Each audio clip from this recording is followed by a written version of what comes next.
Shang-Chi and the Legend of the Ten Rings tells a complete self-contained origin story, while also setting up future adventures in the Marvel Cinematic Universe. Not everything is neatly tied up at the end of the story. Here are some of the biggest unanswered questions left open by Shang-Chi. Perhaps the worst-kept secret about Shang-Chi and the Legend of the Ten Rings was the involvement of Ben Kingsley as Trevor Slattery, who first entered the Marvel Cinematic Universe in 2013's Iron Man 3. I wouldn't go in there for 20 minutes. If Ben Kingsley's red carpet arrivals didn't make it clear, his surprise appearance at the Shang-Chi press conference solidified it. His role wasn't a mere bit part either. Trevor proved critical to the plot, and our heroes could never have found Ta Lo without him. While the audience sees what happens to Shang-Chi, Katie, and Xialing, Trevor just kind of vanishes. He survives the attack of these so-called soul suckers by playing dead, which might be the greatest performance of the desperate actor's career. But what about us, the audience? We never learn if he stayed in the village, if he left with Shang-Chi and the gang, or began his own acting troupe among the residents of Ta Lo. Sir Ben Kingsley is one of the best parts of the film, so here's hoping we don't have to wait another 7 years to find out what happened to him. And you'll never see me coming.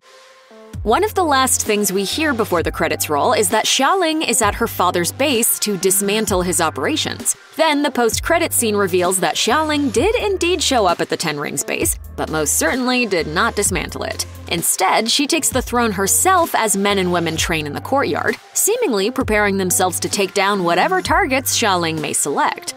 We are promised the Ten Rings will return, which means that one way or another, we'll get a definitive answer to what Xialing plans on doing with her new crew. We don't know whether she was always lying about taking apart her dad's toxic infrastructure or if she just had a potentially sinister change of heart. We also don't know how noble she'll be in her new role. Although her story in Shang-Chi seemed to end in a positive place, she's still now lost both of her parents. There's no telling how that may have affected her outlook. Did Xialing's underground fighting outfit at the Golden Daggers Club get folded into this new business venture? We'll have to wait to find out. Shang-Chi and Katie are best friends and have such natural chemistry that Katie's own grandmother asks when the two are going to get married. At no point in the movie is any kind of romantic relationship discussed or even really implied between them, and yet their story still follows something resembling a traditional friends-to-lovers arc. The only thing is, they never officially become lovers. By the end of the movie, they are walking arm in arm with each other and certainly seem closer than when they started. Is that the only hint we get about their relationship status? What exactly is their deal? Shang-Chi and the Legend of the Ten Rings director Destin Daniel Cretton addressed this point during a Shang-Chi press conference attended by Looper. When asked if Shang-Chi and Katie were meant to be best friends or potential love interests, he asked, "Aren't all friendships potential love interests?" He went on to say that the relationship between Shang-Chi and Katie was written as being intimate, caring, but also strictly platonic. But he also said there's another reason why Sean and Katie don't end their adventure with a big romantic smooch. As the director put it also just naturally felt like the only way to go with this movie because Shang-Chi is so deep in his own inner struggle. I don't think there's emotional space for anything else. What's left unanswered is what happens next. After all, Shang-Chi's arc in the movie is him finally coming to terms with his upbringing and inner turmoil. Now that he's got a little more emotional space, will these two stay friends forever or become something more?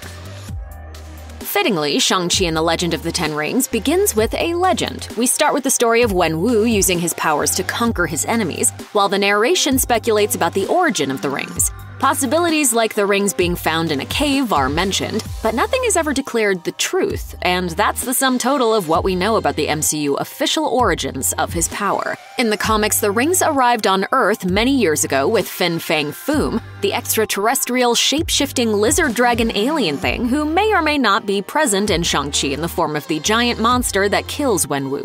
The Mandarin tore his spaceship apart looking for artifacts, and that's how he got his 10 rings. But none of this is mentioned in the movie, and we are told that Wenwu, aka the Mandarin, has possessed these rings for 10 lifetimes. So were they the result of some kind of 11th century treasure hunt? Was Wenwu seeking them out? We know at the end that the rings have some kind of beacon. Were they reaching out to him?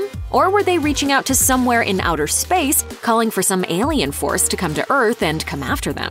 It's almost certain that we'll learn more about the lineage of the Ten Rings at some point, but as for how Wenwu found them in the first place, that remains to be seen.